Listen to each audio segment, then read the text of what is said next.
Good morning everyone, this is Surabhi Suman from our team the red fight. ये class 7 के बच्चों के लिए मेरा फर्स्ट लेक्चर होगा। आई एम सो सॉरी बच्चों, मैं इसके पहले आप लोगों के लिए एक भी लेक्चर नहीं डाल पाई। मैं इसके लिए बहुत ही बुरा फील कर रही हूँ कि मैंने आप लोगों के लिए एक भी लेक्चर नहीं डाला, बट कोई नहीं, अभी भी काफ़ी लेट नहीं हुआ है। हमारे पास सफिशिएंट टाइम है इस सारे चैप्टर्स को बहुत अच्छी तरीके से और विद एग्जाम्पल्स क्लियर करने का। और मेरे पढ़ाने का सबसे पहला मकसद ये रहता है कि मैं उस चैप्टर में बच्चों की ऐसे कमांड बना दूं कि उस चैप्टर में उन्हें कभी भी रटने की जरूरत नहीं पड़े कि कोई भी डेफिनेशन है मैं पकड़ कर रट रहा हूँ।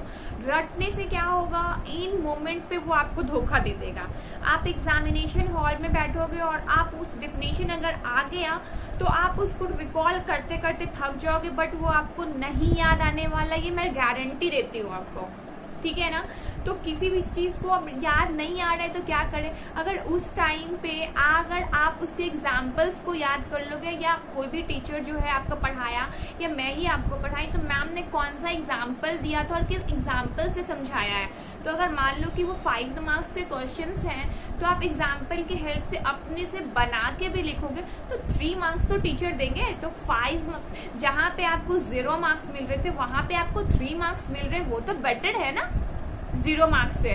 तो एग्जाम्पल्स को ध्यान में रखना, और मैं ऐसे एग्जाम्पल्स ही देती हूँ जो आपके डेली एक्टिविटीज से जुड़े हुए हैं, जो आपको याद रहे, ठीक है। तो हम स्टार्ट करते हैं हमारा चैप्टर न्यूट्रिशन इन प्लांट। तो न्यूट्रिशन इन प्लांट हो या न्यूट्रिशन इन एनिमल हो, सबसे पहले हमें न्यूट्रिशन मतलब समझना पड़ेगा कि न्यूट्रिशन मीन्स क्या होता है, ठीक है।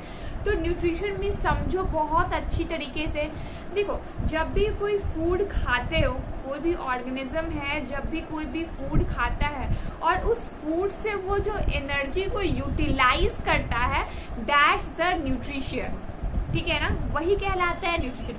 अगर मान लो कि आप फूड खाए, ठीक है, और फूड से आपको एनर्जी मिली और आप अपने डेली लाइफ की एक्टिविटीज को परफॉर्म कर रहे हो, पढ़ रहे हो, दौड़ रहे, खेल रहे हो, ठीक है, तो सारी चीजों के लिए आपको क्या एनर्जी की जरूरत पड़ी, और एनर्जी मिल कहाँ से रहा है, जो फूड आपने खाया उससे ही आपको एनर्जी मिल रही है, ठीक है। तो यही है न्यूट्रिशन, जो फूड खाते हो और उसकी एनर्जी को आप यूटिलाइज करते हो अपने डेली एक्टिविटीज परफॉर्म करने में, दैट द न्यूट्रिशन, ठीक है।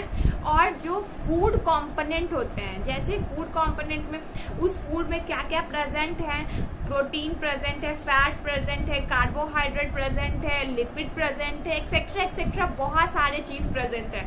और जो फूड कंपोनेंट में प्रेजेंट रहते हैं, जो फूड कंपोनेंट होते हैं, उसे हम क्या कहते हैं, उसे हम लोग बोलते हैं न्यूट्रिएंट्स। वो देखो, न्यूट्रिशन और जो फूड कंपोनेंट होते हैं उसे हमने क्या बोला, न्यूट्रिएंट्स, ठीक है ना। तो ये दोनों अलग अलग चीजें हैं, ठीक है। तो मेरे ख्याल से न्यूट्रिशन आपको बहुत अच्छी तरीके से क्लियर हो गया, समझ में आ गया।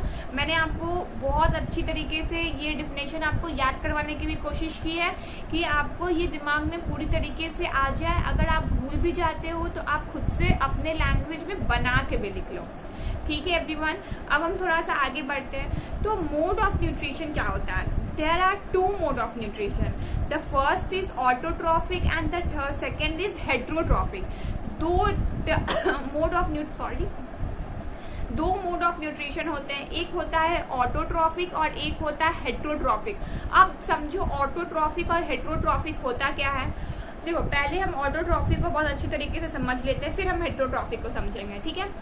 ऑटो मीन्स क्या होता है, हम वर्ड को तोड़ रहे हैं, हम मेन मकसद रहता है उस वर्ड को तुम पूरा उसका हलवा बना देना, हलवा बना के समझ लेना हमें, ठीक है ना, तो वो हमारा हो जाएगा वो वर्ड।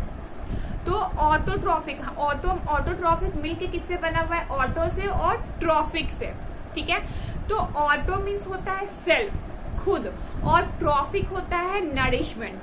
तो दोनों को मिलाओ तो क्या बनेगा, ऑटोट्रॉफिक मतलब जो अपना नरिशमेंट खुद करते हैं उसे हम लोग बोलते हैं ऑटोट्रॉफिक, ठीक है। जो अपना खाना स्वयं बनाते हैं उन्हें हम लोग बोलते हैं ऑटोट्रॉफिक। उसके एग्जाम्पल्स क्या हो जाएंगे? अपना खाना खुद बनाते, प्लांट्स, आप सभी जानते हो स्टोमाटा होता है, लीफ है, लीफ के ऊपर स्मॉल पोर्स होते हैं और उस पोर्स को हम लोग क्या बोलते हैं? स्टोमाटा बोलते हैं। और लीफ में क्या होता है? फोटोसिंथेसिस का प्रोसेस होता है और फोटोसिंथेसिस के प्रोसेस से प्लांट जो होता है वो अपना खाना खुद बनाता है। प्लांट्स तो ऐसा नहीं है ना कि आपसे आके खाना मांगता है कि चलो मुझे खाना दे दो, नहीं मांगता।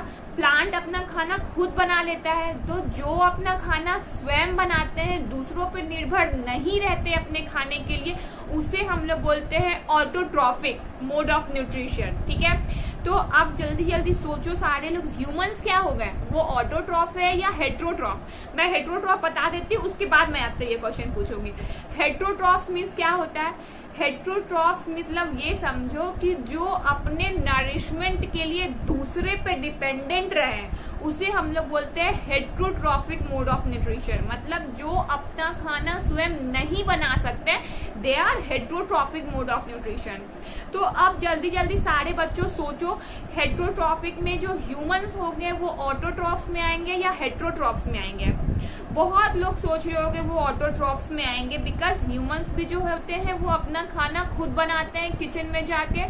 बट बच्चों आप यहाँ पे बिल्कुल गलत हो, वैसा वाला अपना खाना खुद बनाना नहीं होता। यहाँ पे रॉ मटेरियल्स की बात हो रही है। रॉ मटेरियल्स की बात हो रही है मतलब क्या है? जैसे कि वीट, राइस, जितने भी सीरियल्स होते हैं उसके लिए हम लोग किस पे डिपेंडेंट है? ह्यूमंस जो है वो किस पे डिपेंडेंट है? वो प्लांट्स पे डिपेंडेंट है। प्लांट्स अगर वो जो रॉ मटेरियल हुआ, वो वीट हुआ, राइस हुआ, ये जितने भी सीरियल्स हुए, वो पल्सेस वगैरह हुए, अगर वो प्रोवाइड नहीं करती है ह्यूमंस को, तो क्या होगा? ह्यूमन की डेथ शुरू हो जाएगी, because we are dependent on plants. हम लोग प्लांट पे निर्भर है, ठीक है ना? तो यहाँ पे समझ में आ रहा है खाना बनाने का मतलब क्या है। यहाँ पे खाना बनाने का मतलब रॉ मटेरियल्स की बात हो रही है। तो ह्यूमंस किसके एग्जाम्पल हो जाएंगे? ऑटोट्रॉफ्स का या हेट्रोट्रॉफ्स का? Humans are the example of heterotrophs because humans are dependent on plant for their food. ठीक है, समझ में आ गया? ऑटोट्रॉफिक और हेट्रोट्रॉफिक क्लियर है एवरीवन? ठीक है, मेरे ख्याल से आपको ये बहुत अच्छी तरीके से क्लियर हो गया। आज का लेक्चर मेरा फर्स्ट लेक्चर है, इसलिए थोड़ा सा शॉर्ट रख रही हूँ, और नेक्स्ट लेक्चर में मैं बहुत सारे और एग्जाम्पल आपको मैं इंसेक्टिवोरस प्लांट बताऊंगी, सैप्रोफाइट्स बताऊंगी, और भी बहुत सारे टर्म्स हैं जो मैं आपको बिल्कुल रटवाऊंगी नहीं, समझाऊंगी बहुत तरीके के एग्जाम्पल से। तो आज के लिए बस इतना ही हम रखते हैं, और नेक्स्ट लेक्चर में हम आगे कवर अप करेंगे और इस चैप्टर को अपना बनाएंगे। ओके एवरीवन, तो आज की क्लास का जो भी इम्पोर्टेंट लगे आपको, आप अपने कॉपी में नोट डाउन कर लेना, ठीक है?